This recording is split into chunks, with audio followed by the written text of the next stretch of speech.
And we're live. Welcome everybody here to the Lakers Lowdown podcast. Nope, not Lowdown, Lounge. This is a lounge because I am joined by now here's I'll explain why I made that mistake here in a second.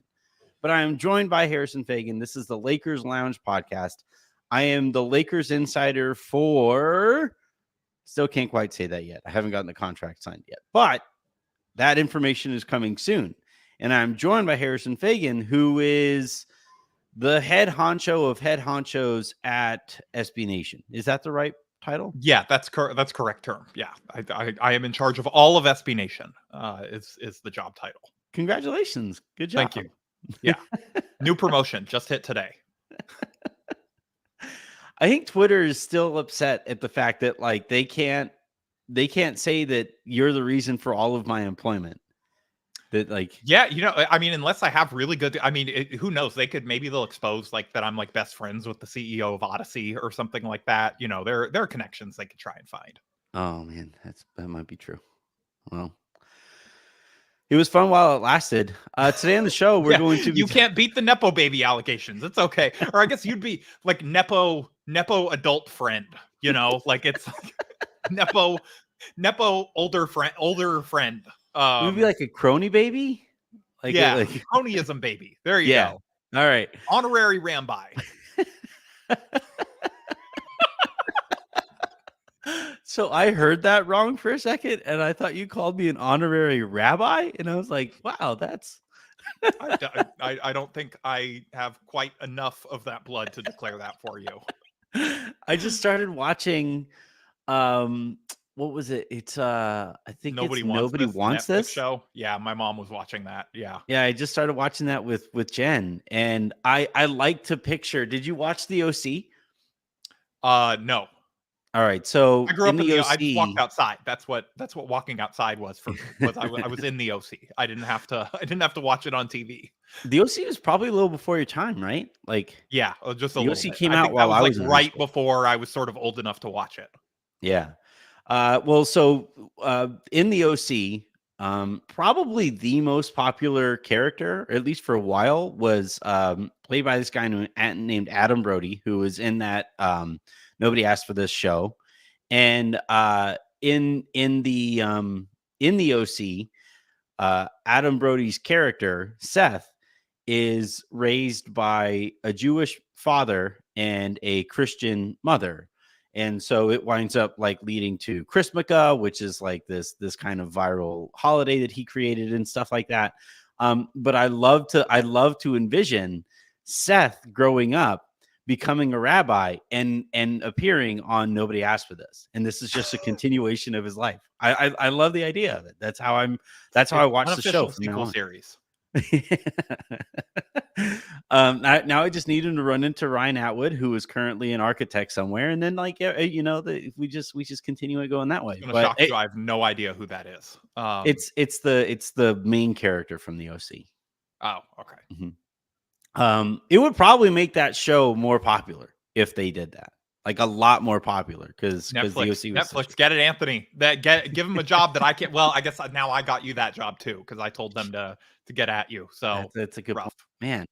You need to stop giving me jobs, especially for the second half of the show when we talk about the Lakers' current controversial, semi-controversial, not controversial Nepo hire in Bronny James. I thought Anthony did it again on the show rundown, and I'm almost nervous to ask like what you did and like what happened. What was the name of the segment that we had? It's like something never tweet or something like that. Oh, it was NF tweets. Yeah, NF tweets. Never effing tweet. So we're gonna bring that segment back for the back half of the show because apparently people are angry at me for pointing out a pretty obvious point, I thought. But that's what always gets me in trouble, right? Is that I always think that what I'm saying is that's the thing, is people always think that you're leaning into the bit and being like a Bayless, like hot take artist. And it's like, no, Anthony actually genuinely thinks this stuff and then is also genuinely shocked when other people do not share his opinion. Every time, no matter how many times he has an opinion that he thinks is just normal, that people get mad at him for, every single time he's just as shocked that it keeps happening. Like he doesn't re-examine his own tastes. He doesn't re-examine what's leading to these takes. What's the common denominator that is sort of leading him to people to get mad at him. He's just like, you know what? I think this time it's going to be fine. And then fires it off, and then it's not. This time it was not fine. I think there are a certain number of people who agree with me. Although some of the people who agree with me, I don't necessarily love the reasons that they're agreeing with me. so like that's kind of awkward. But no, we'll talk a little bit about Bronny and my take from earlier on Bronny that has Twitter a little upset with me at the moment. But first and foremost, as we are now in the middle of training camp, or training camp is now behind us, and preseason games are upon us, we are going to look back on some of our training camp bingo predictions to see how we're both doing. Now, there was a lot of crossover between the two of them, but I made a super fancy graphic for us to look this up with, and we'll see how good all of this is looking so far. I'm sure Avery did a great job on it. Whatever you had her throw together today when she got back from daycare. How dare you? I do not engage in nepotism or free labor. Like this is the No, you paid her and you hired her because she is the best toddler most equipped to make the graphics for you. That's good. That's a good point. There's an entire internet filled with graphic designers, and I was like, all right, Avery, you got this. Yeah. Good luck. 5 minutes before the show, you have she 5 agreed minutes. To your rate. Yeah. Yep. So yeah, we're going to look at those, and then just kind of use that to springboard off of those predictions to talk about what we've seen from the Lakers so far in preseason and through training camp to this point.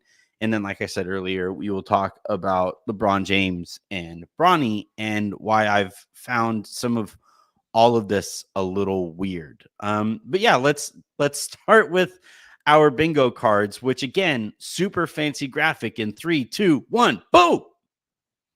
Whoa. Wow. I was not prepared for the level of I really like how you made all the text the same size. Well, the thing is, you did more than me. So like there was only so much I could do. This is like I was like, whoa, am I on ESPN right now? This is crazy. It looks like a real graphic. Spectrum Sportsnet. Whoa, I didn't know you got broadcast on there.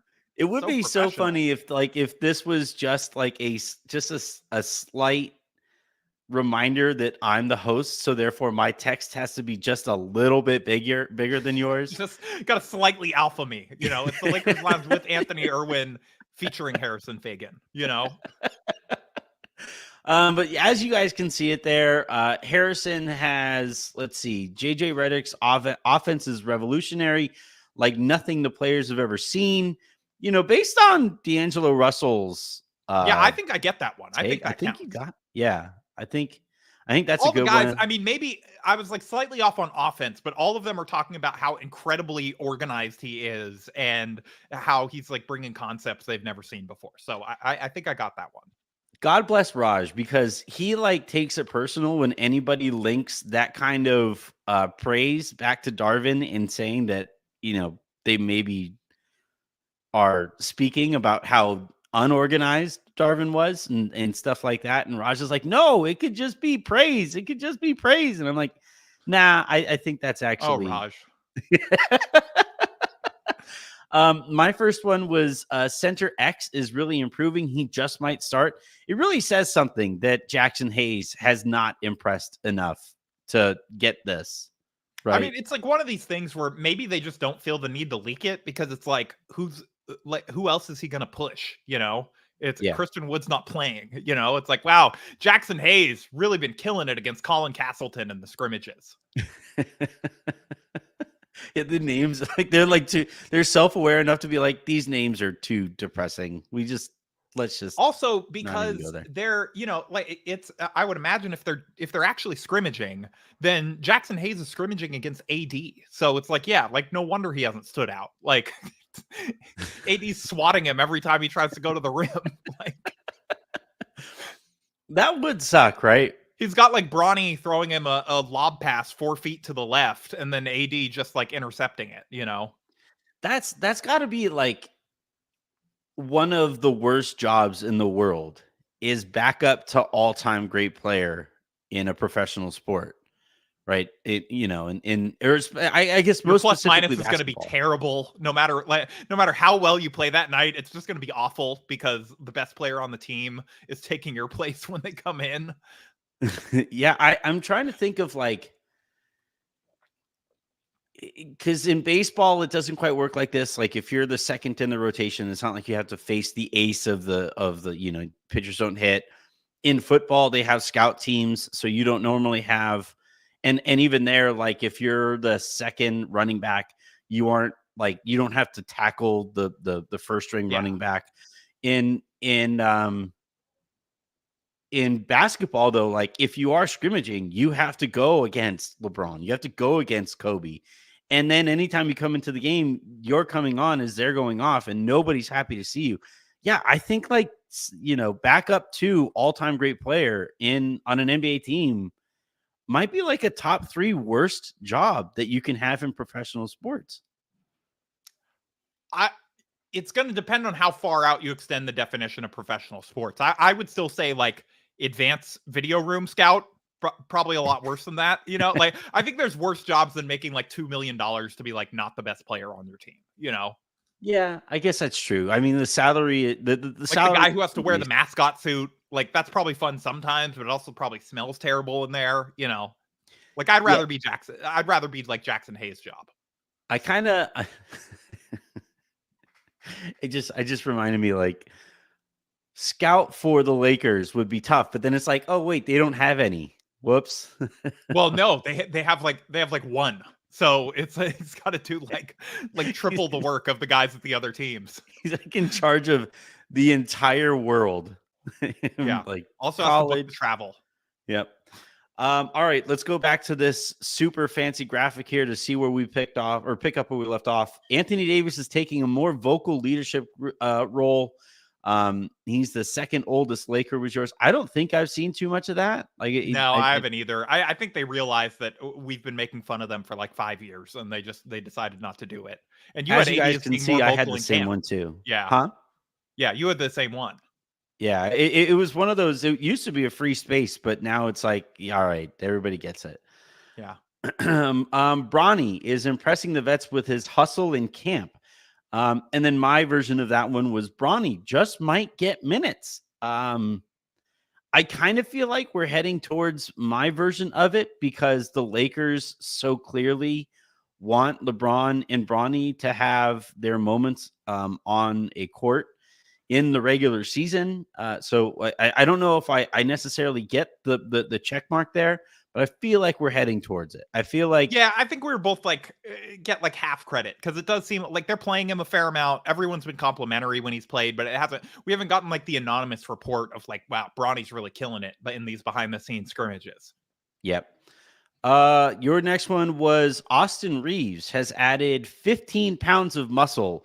So we were talking about this before we went live, and one of the things that excited a lot of people coming into going into Austin's second season was that before he was drafted, he did not mess with too much workout stuff. He did not hit the weight room. That was not something that he did a ton of up through college.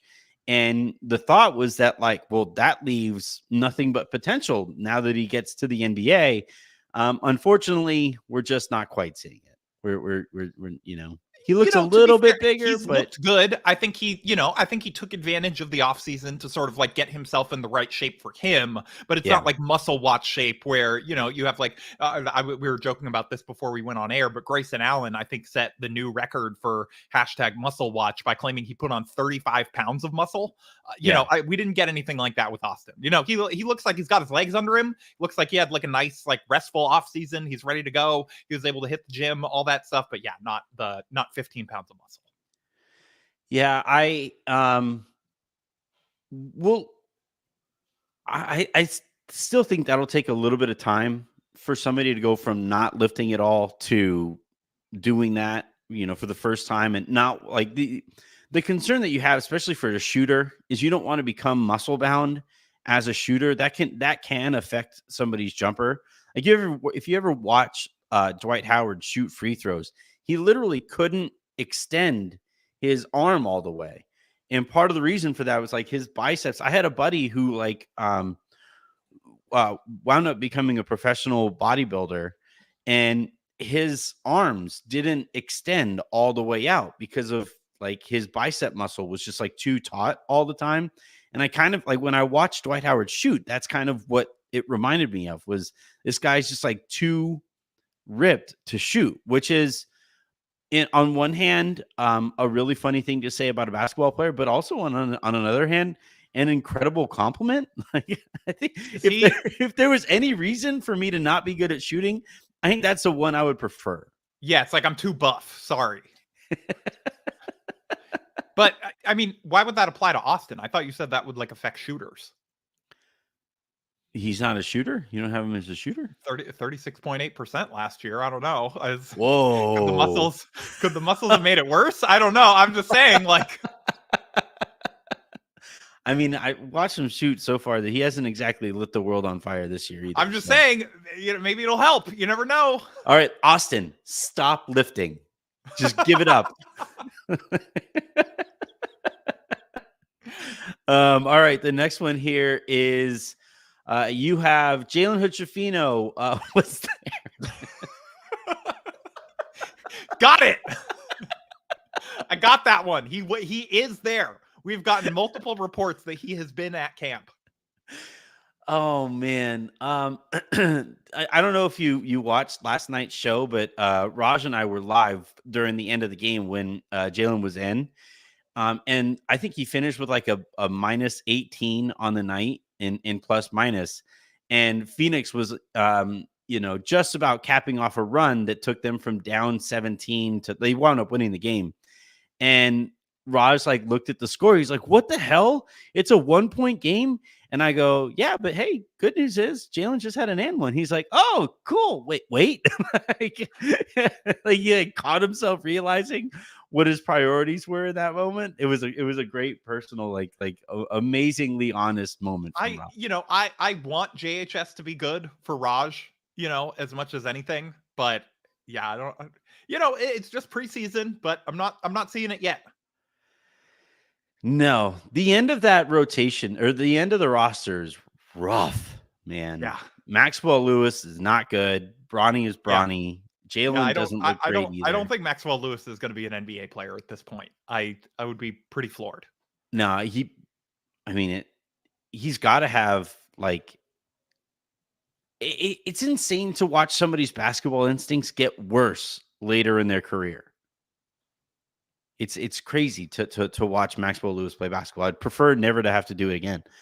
The next one here the next one that I had was let's see. Oh, AD has been shooting threes. We've watched that one. I'm giving myself credit for you also got JJ has been coaching like a veteran, which we sort of got with all their compliments of his preparation and all that stuff. So I think you got those too. Well, here's an actual Lakers tweet today. JJ Redick has only been on the job for a few months, but the head coach of the Lakers has already coined the two phrases that tell a lot about his philosophy as a leader. 1, focused joy. 2, basketball sicko. So yes, JJ Redick invented the term basketball sicko. Thank you for bringing that to the discourse, JJ Redick. It's like Mitch Kupchak taking credit for plus minus. Yeah. Do you remember when he did that? You're right, Mitch.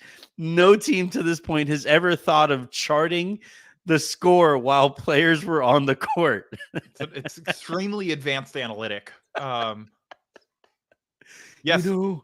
If he exits the game if he enters the game and we're up by 5 and he exits when we're down by 2, is there any way we can figure out that math on the impact that player might be having in those 5 minutes? Gary Vidi's like, I'm on it. That and the chart air it for you. control. Add it to the list of things for me to do. Got a real quick amputation to go do in the back, and then I'm back on it. Yep.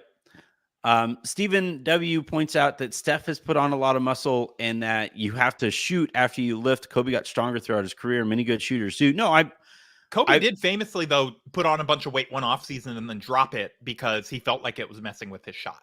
Yeah. It's a weird balance because because I focused on lifting when I was in high school and stuff, and I had never lifted before I got to high school. That was not like conditioning, all that stuff. I was just not very serious about Generally, it. I don't think most people do. I think it would be a little weird if you had. I don't know, like 7th, 8th grade. I think 6th, 7th, 8th grade, when kids start taking it a little more seriously. I think they start a little bit, like especially in AAU. Like I was not allowed to lift at that age. well, you are not allowed to, like, you're barely allowed to lift your cat off the ground. Okay, no. I'm talking about before my body fell apart. Yeah. But yeah, but when I was in high school and I went from not lifting at all to lifting for the purpose of shooting further, like that was one of the things that I was told to kind of focus on was we need to increase your range. And obviously a big part of that is going to be technique. And then a much bigger part of that is going to be getting stronger. But it was kind of this awkward balance, this awkward dance that you have to do. And I'm not saying that it's impossible. Obviously, there are players who have had success doing it. It's just that for somebody like Austin, who has gone, who goes from not doing that for 20 years or so before they get into the NBA, to then start adding that to their game or adding that to their approach. I could see how it could, if he goes overboard on it, gets a little awkward there. But all right, let's go back to this list here. Let's see. Kurt Rambis has been an active participant in helping JJ Redick learn the ropes of coaching. All right, on this front, Harrison, I think I might have to give this to you. Okay, so I said yesterday on the show that in talking to people close to the Lakers, essentially Greg St. Jean has handled the offense.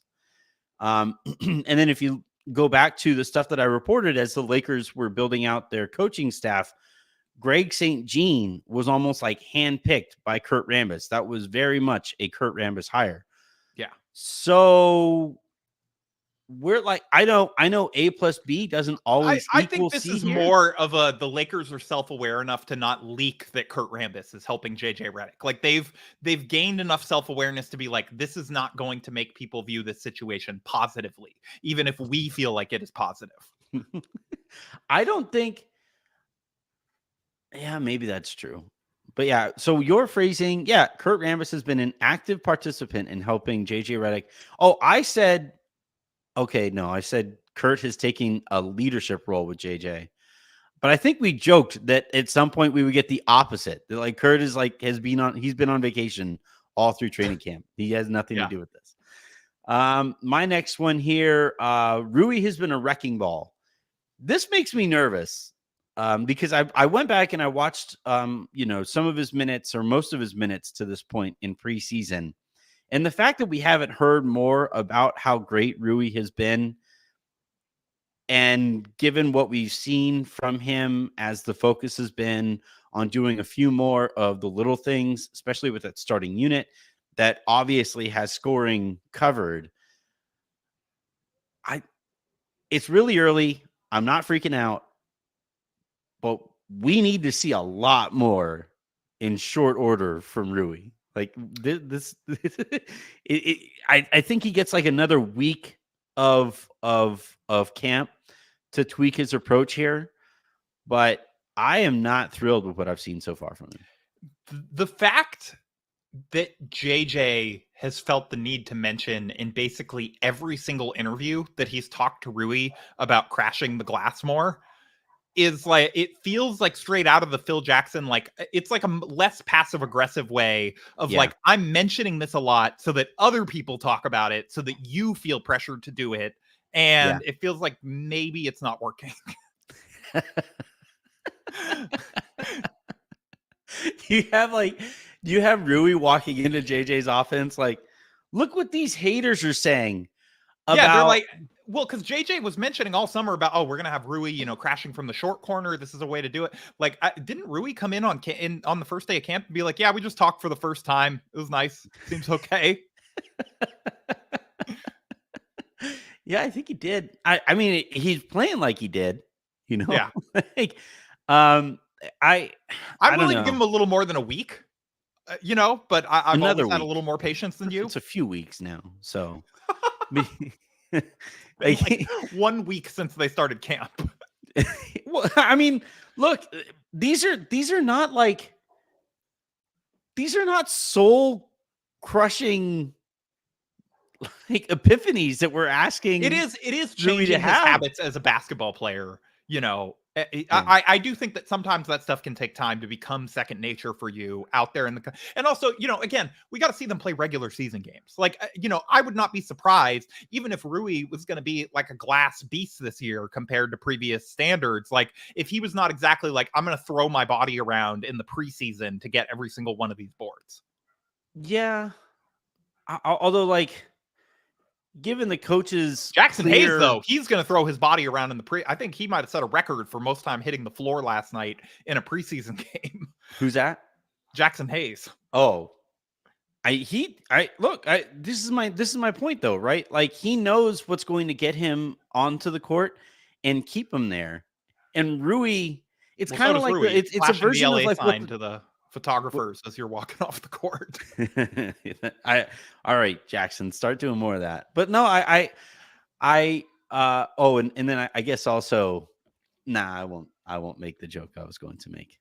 I'll text it to you later, but I won't make it here on the air. But the like, your coach is telling you what it's going to take to get us to buy into you over the course of the season. By the way, Harrison, Portland wanted Rui.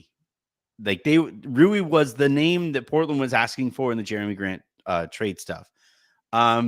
Washington Yeah, I has, mean, I'd want Rui too if you were attaching 2 first-round picks for the worst contract in the NBA or one of them, yeah, like, that's true. No, but I yeah, look, they want the picks a lot more, but the yeah, player yeah, yeah, that they want going back is Rui. yeah. Brooklyn, I think if you ask for the 2 picks, you don't Toronto. get to pick which players are going back.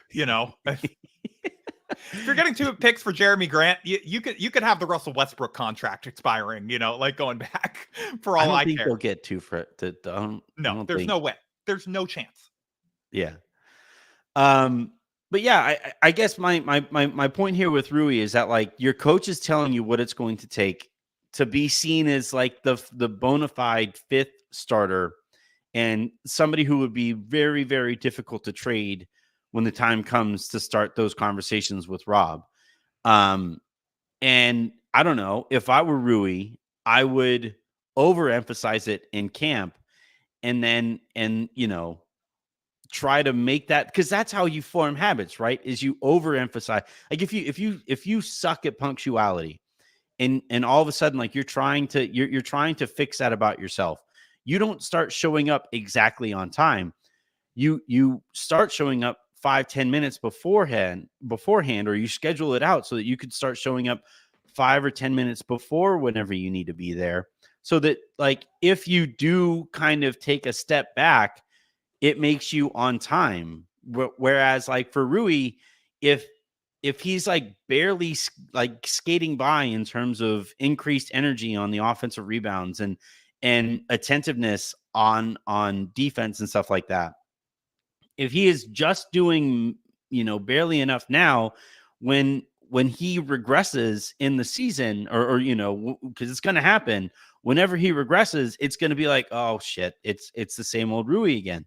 And with what the Lakers need from him, especially with Vando hurt, they need him to be significantly better at that stuff than he was last year, and he has been at any point in his career. And the fact that we aren't hearing the coaching staff wax poetic about how incredible this guy has been in all of the stuff that they are asking him to do makes me a little nervous.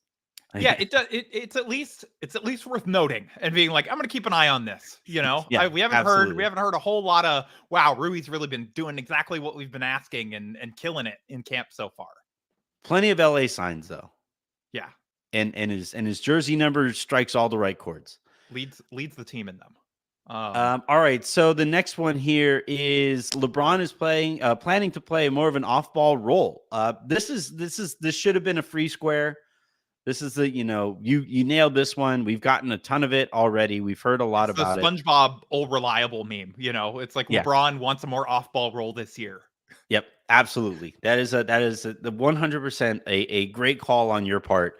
But also, like, just to even it out, seeing as the last square that we talked about was kind of a negative one about Rui.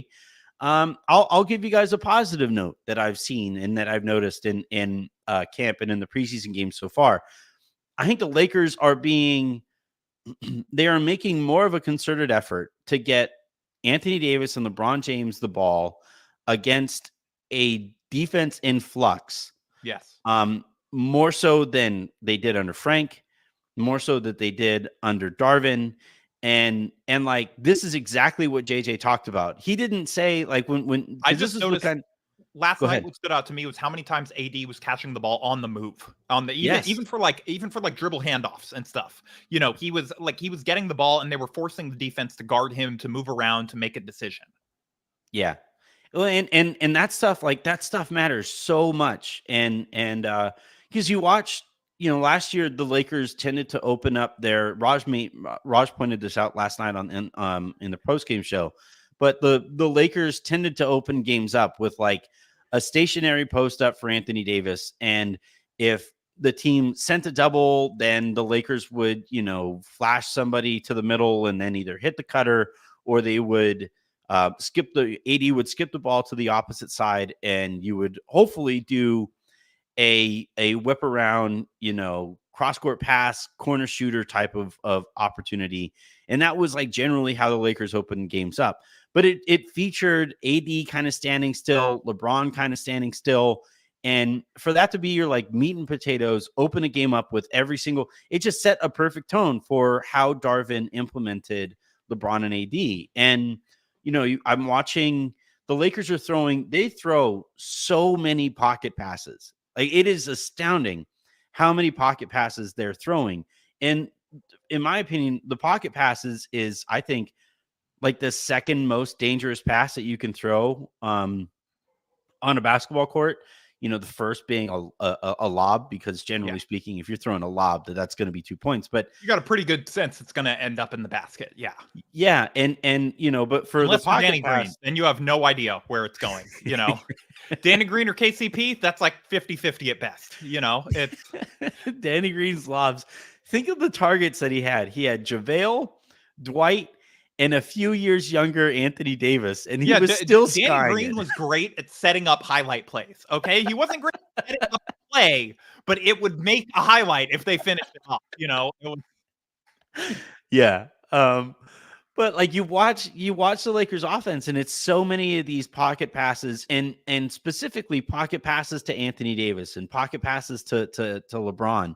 And the ones to LeBron are the ones that make me the most excited, because you get LeBron going downhill against an outmatched defense, whether that's a 4-3 situation or a 3-2 situation in the Lakers' favor. And there is just nothing that a defense can do but hope that the Lakers miss whenever LeBron makes the right decision. And he is going to make the right decision 99 times out of 100. So, as kind of concerned I am about Rui and what we've seen from him so far, it's the polar opposite. I have nothing but effusive praise to offer for what we've seen, not just from like LeBron and AD, who obviously still look like LeBron and AD, but what the Lakers are doing to help LeBron and AD, dare I say, improve. Is that a crazy thing to say? Make them more dangerous. Yeah. Use them more effectively. I don't know if they're actually improving. It's like if you have a really sharp knife, but you just like have it just like, I don't know, like in the back of the utensil drawer, and you're not really using it. Yeah. Or you're like, I got this really sharp knife, but I'm going to use it as a spatula when we're cooking.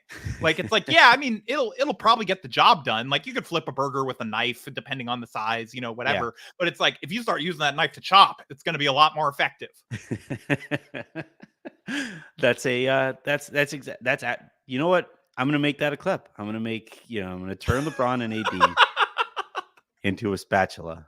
Yeah, Darvin Ham turning knives into spatulas. It's just it's like that one. Remember when Kenny Smith was like, they're eating soup with a fork, And Yeah. Shaq and Chuck were like, what the fuck are you talking about? All right, go back to the super fancy graphic. Boom. Gabe has basically been a free agent acquisition. I got this one. Rob basically said that at the press conference that we had there.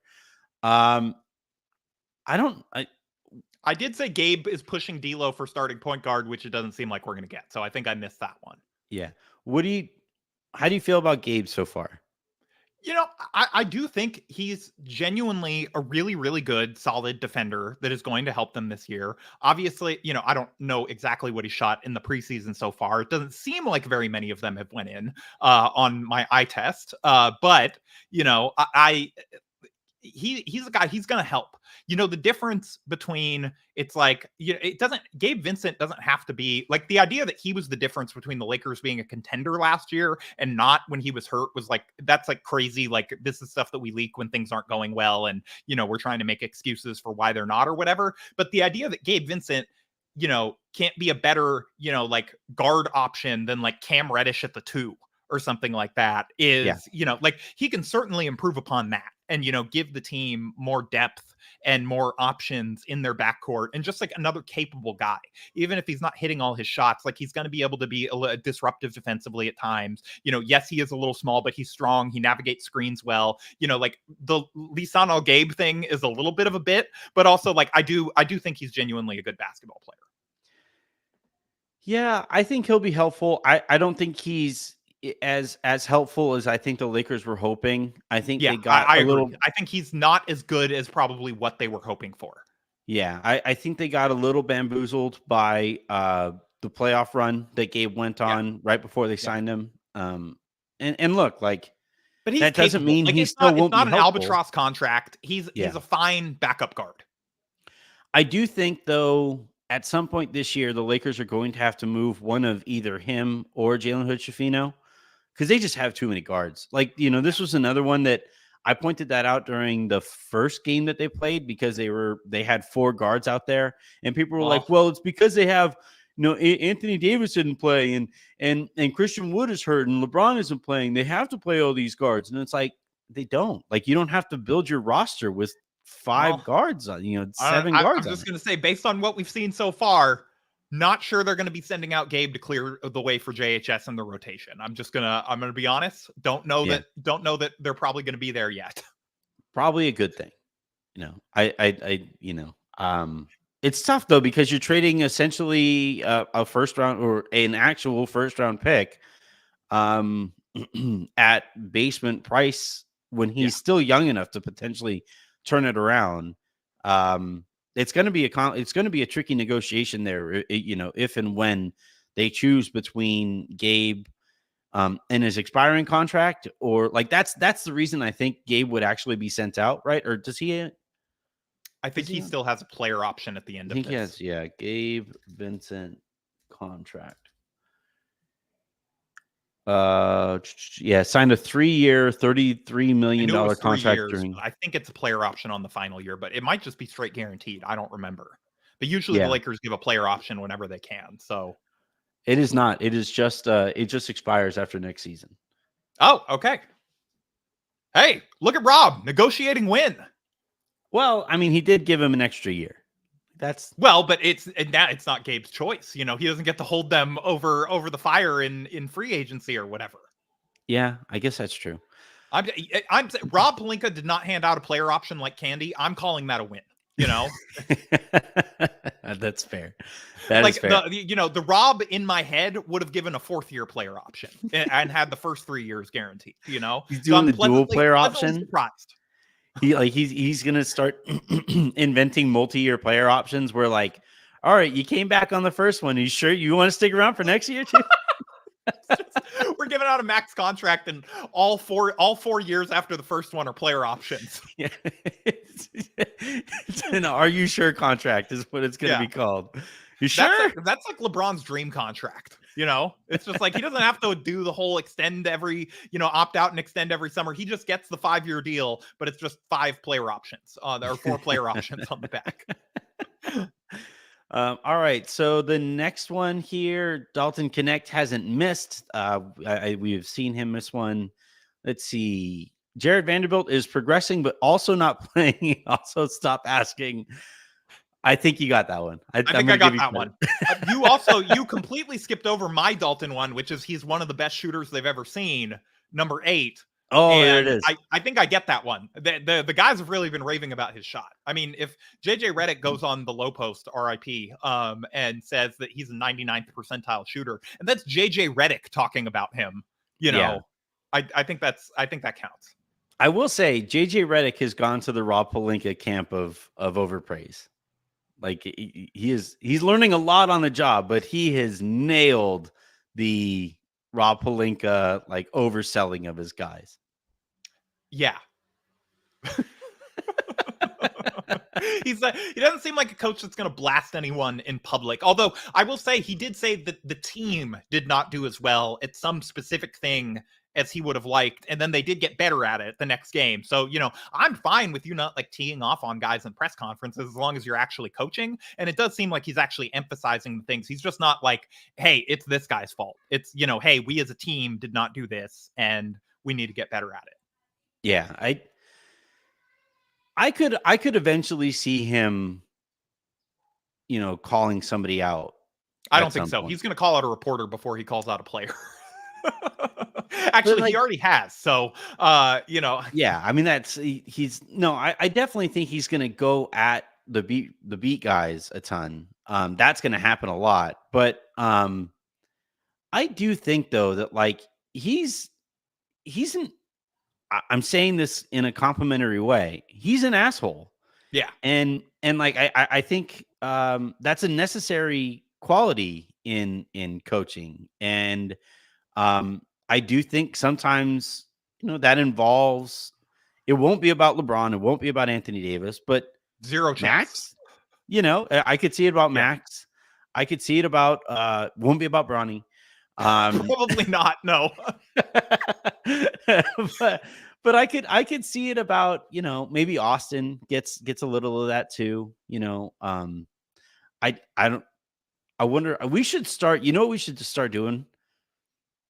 We should go back and find the last time. So I think the last time that JJ mentioned D'Lo was when Dan asked about him at that press conference. I don't think he has said anything about him. Oh, are we going to keep a chart of like how many times he mentioned specific guy? I'm going to let you take on that project. I'm not doing that. Well, I meant more of like a counter. Like how long, this is how we find out who he actually likes is who does he actually praise most often? Yeah. Day 37 without saying D'Angelo Russell's name. Yeah. All right. I think that wraps up all of our bingo stuff. I think so far you're in the lead. We have a couple weeks here left of training camp and of preseason. So we'll see where things wind up. But I think so far Harrison has a slight lead here in terms of headlines that have come to fruition. So final thing here, I don't want to spend a lot of time on it because I just don't. But I sent out this tweet today, Harrison, and I want you to know. I'm excited to see this. I genuinely, this is going to be my real-time reaction. I've not seen this tweet. I've not been online very much today. I'm ready to go. So Stephen A. Smith, I won't. Before I put it up on the thing, Stephen A. Smith, off to a strong start. Yeah, said, quote, "I've been very disgusted at the cynics out there who have gotten at LeBron about this. He's earned the right to facilitate Bronny being a teammate of his on the Lakers. If it was somebody else, we wouldn't be saying it." Okay. So I quote tweet that with the difference is we aren't told to pretend those Nepo hires or anything else, nor is it demanded we celebrate said Nepo hires. You thought that just using the word, first of all, you thought that calling Bronny a Nepo hire twice in a tweet was not going to generate some reactions. No.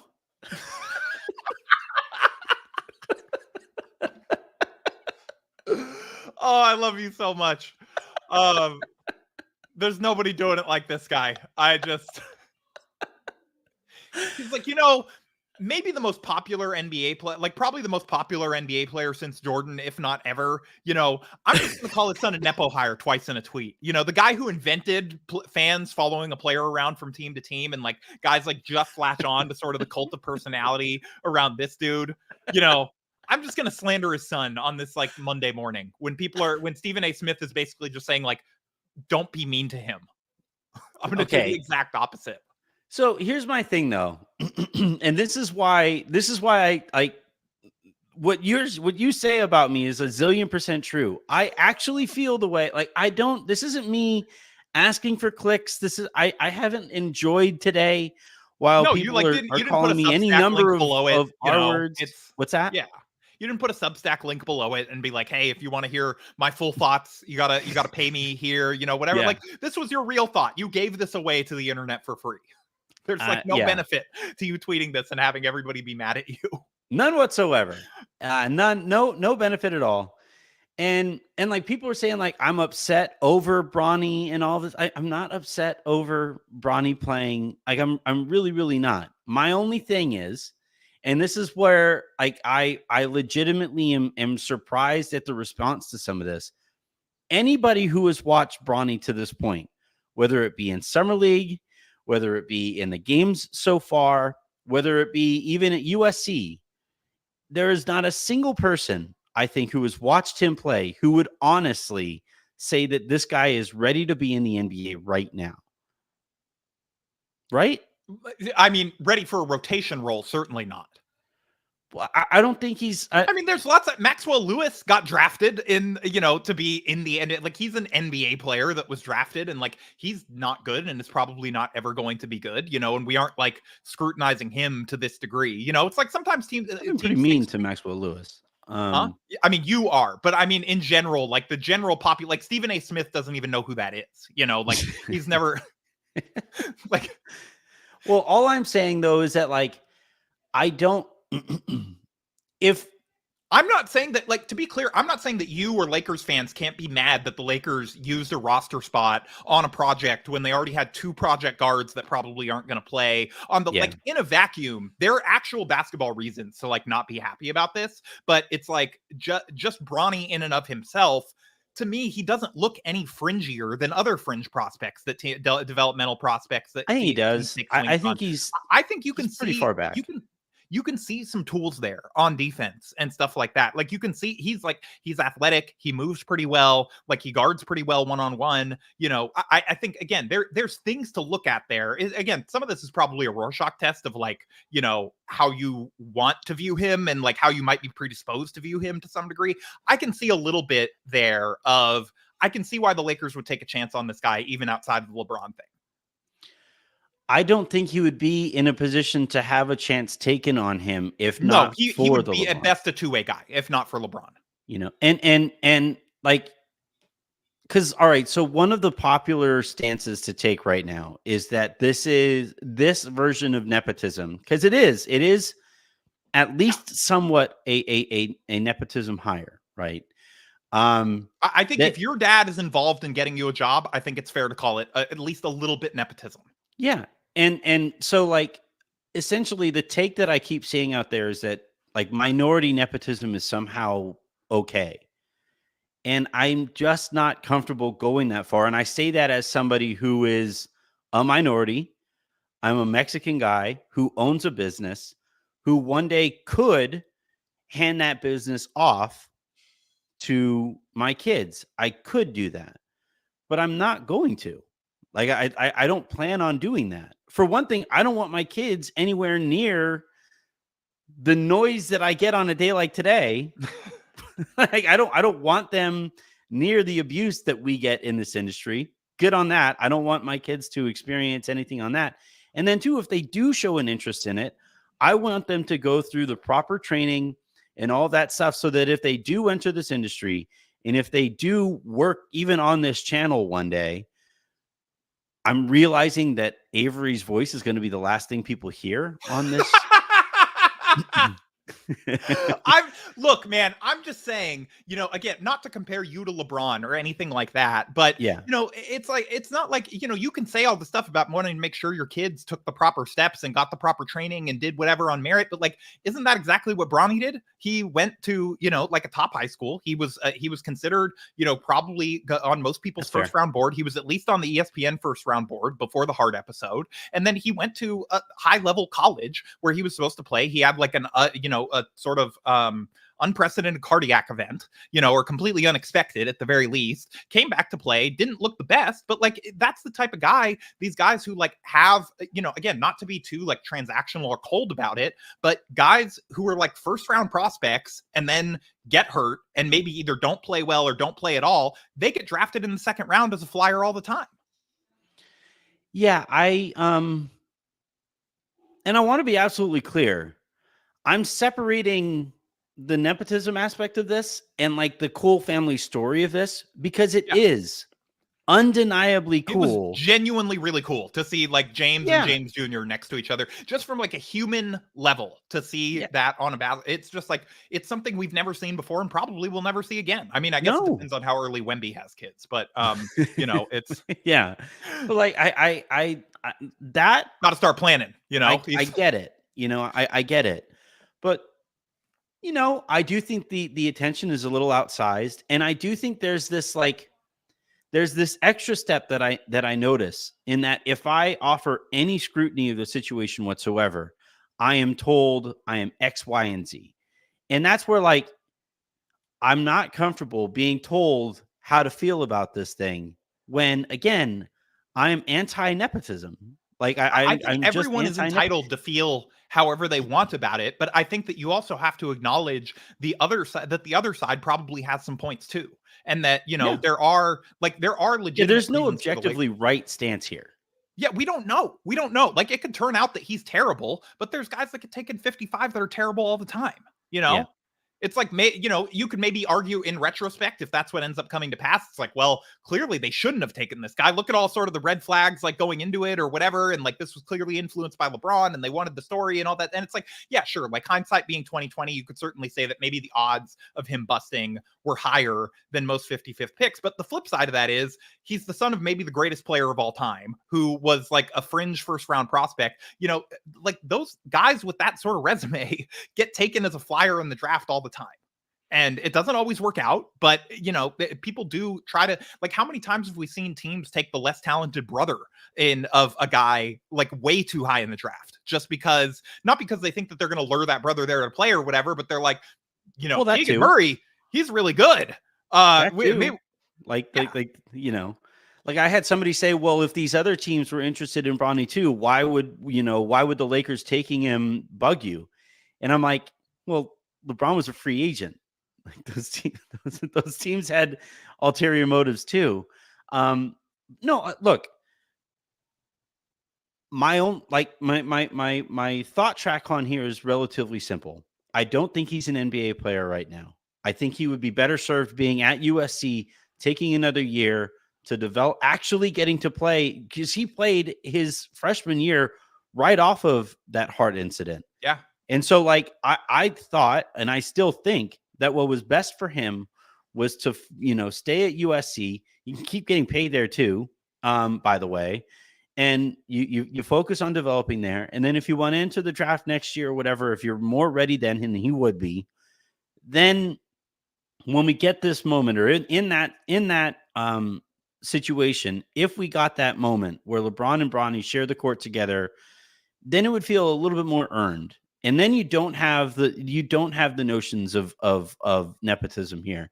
It would just be cool. There would be nothing else to talk about here. And like that's all I'm saying. And that's all I tried to say last night was like, I just want this to feel a little bit more earned and a little less forced, because it is. LeBron forced this kid through the entire draft process. You had Clutch telling teams not to draft him. He was going to go play in Australia, which is not unordinary, by the way. Like that's we that's see how that Austin with other. Reeves got to the Lakers. So if you don't like it, then like all of this. Like I'm not like, essentially all I'm saying is I am not going to hold it against anybody to just want to enjoy this and nothing else. That is perfectly fine. I am not quite wired that way. And so when I point you're not out wired to enjoy anything. I'm not. I'm really not. No, I enjoy food. I enjoy wine. And that's, but like if I point out, hey, this team that is strapped for assets and roster spots are a finite resource, there are ways that this situation could have been handled a little bit better. And that's all I'm trying to say. And also, you know, the nepotism aspect of is part of this.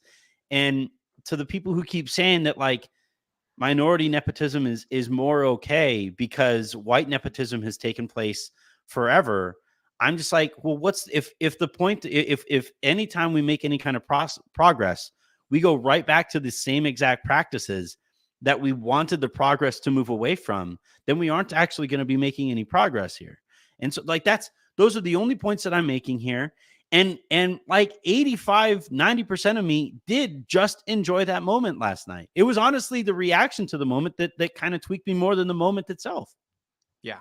Yeah, no, I mean, I'm not going to touch that other part of it for obvious reasons. But I will say, number one, if Chris Smith and Taylor Griffin and Zoran Dragic and Isaiah Mobley and like all of these sort of less talented brothers throughout NBA history can sort of like get a roster spot based on name and toolsy stuff and whatever, like, the fact that Bronny got one this year instead of next year, again, like it just doesn't strike me as like that flagrantly out of the norm of No, the NBA and that but sort of thing. we also like when we see It's just a Giannis and son and not a Thanasis brother. together, we aren't told like, oh my God, we have to celebrate how cool this is. There is no other stance that you can take other than this is just cool. Like, no. Yeah, no, I mean, fair enough. We mocked Thanasis.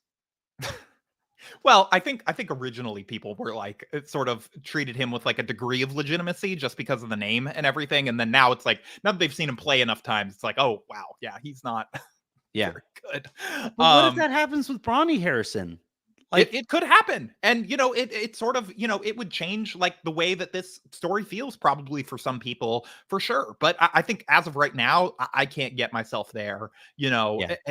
Again, this also is like, fine.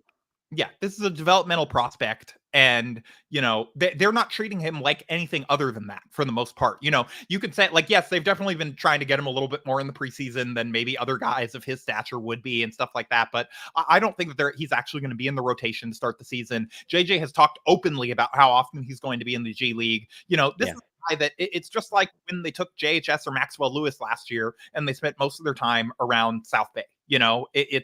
It's not just like it, but it is, if we weren't going to get worked up about that, like, I think that, them deciding to use a 55th pick on this guy is not that big of a deal to me right now. And the fact that it's this year instead of next year, that he's sharing the court with his dad doesn't really change my feelings about it all that. Like if he would have played at USC a year and then maybe they're not able to sort of maneuver him into this position as easily because maybe he stands out more there and is getting more buzz and the Lakers have to use a bigger asset on him. Like that's the flip side of this. So, if they decided him and his camp and, he's an adult, he gets to make his own decisions. His dad, his family, they all decided this was what they think is best for him. And to, I can't really fault them for that and say like, oh, he should have went back to USC. Yeah. End of the day, I can see why you would want that, but like I'm talking about like from their perspective or whatever. I don't know if that's the best thing. Like they made that decision. Yeah.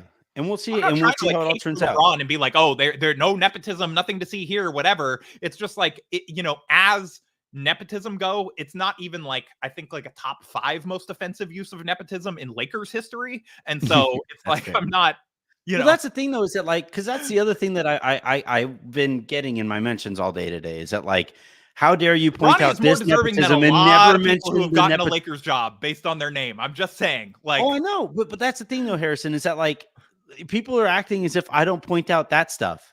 It's no, you certainly do. But have more you so ever than heard the show? Almost anyone else talking about this stuff in the space. Yeah, no, there are definitely Adam Levine's cousin as a scout at one point and stuff like that. It's just like this is what they do.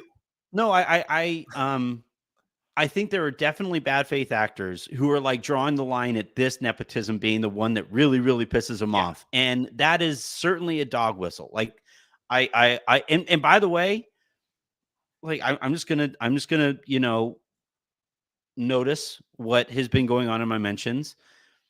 The most public outcry to this has come from Black people who have Twitter, and I understand where they're coming from, where they're like, fuck you for pointing out this nepotism while Jeannie Buss owns the Lakers? How do you think she got it? And how do you think Rob got his job? And how do you think Kurt got his job? And how do you think Linda got and her Jim job? Buss and Johnny Buss and Linda Yeah. Rambis. And look, I'm saying this to be 1,000,000,000% clear on this. I the don't West have a problem with what's that? And the West kids and the Yeah, other no. Bus Bros. And, Yeah. like, it's like they were not hired because of their qualifications. Now, maybe some of them ended up doing well, but they were not, that's not the principal reason that they were hired. Yeah, no, and like so to the people who are pointing out the possibility that I don't notice that other nepotism, even though like clearly I do. You call it out probably more than anyone else in the Lakers space. Yeah, but not everybody takes in my content. A lot of the people who have been responding to this don't follow me on Twitter, so they may have just missed it. And so I also understand that like the necessity to call this out to those bad faith actors. What? You have to tell like a Lakers nepotism story of the week, and you just clip that and show it from the podcast, Yeah. and you can just be like, here's this time that I called out Kurt Rambis, Yeah. I mean, shit, like JJ could be a crony hire too, right? Like we could point that out too. Cronyism's different than nepotism. Now we're in like a different, if we're going cronyism in the NBA, then we're just like, it's like 70% of the workforce. Like it's it's like networking your way in there. Like it's an insulated place. Yeah. All right. I look, Pope, I'm seeing it here. I enjoy Anthony's insider info and feedback, but damn, Anthony just gives negativity 100% of the time. I just talked about how great LeBron and AD of the time. Let's be fair, Pope. Yeah, it's like 99% of the time. Yeah, like every so often I accidentally compliment somebody. Yeah. Come on. Like say something nice about Bronny. Huh? Say something nice about Bronny. Just a palate cleanse, He picked a cool number. 9 is a good number. We'll work on that. All right. That'll be a new weekly segment. Anthony's Bronny compliment of the week. Bronny what? Okay, that would be all right. On your appearances every other week when you're on the show. I think we should do this. Yeah, every time I come on, you need to come up with something nice to say about Bronny. Okay, that is fair. All right. On that note, that is going to do it here for this episode of the Lakers Lounge. Hashtag Bronny Watch. Everybody, you use the hashtag. Let Anthony know about your Bronny Watch moments. Please do hit that subscribe button. And if you guys are watching on Twitter, head on over to youtube.com/@LakersLounge to find more content like my running compliment list on Bronny. Should I make a super fancy graphic for that too? You make a graphic and then you could start a thread, and it's like each week there's an image of what your compliment this week's Bronny. But then people are going to see right through that too. I'm going to get shit for that too. I know. I'm trying to get you in trouble. Oh man. All right. So obviously didn't do a mailbag episode today with Harrison here. So tomorrow's episode will be the mailbag. I'll record that one, answer all of the iTunes reviews, questions. If you guys have, there's a whole space, I believe, in the Lakers Lounge Discord that you could leave mailbag questions there too. So I will get to those. I'll answer those on the show. And then if, we always have live comments here. So I'll answer those questions here as well. So until then, and until the next time you guys hear from me, I'm Anthony Irwin. That was Harrison Fagan. And this has been the Lakers Lounge. Have a great rest of your day. Make somebody else's. And I'll talk to you tomorrow.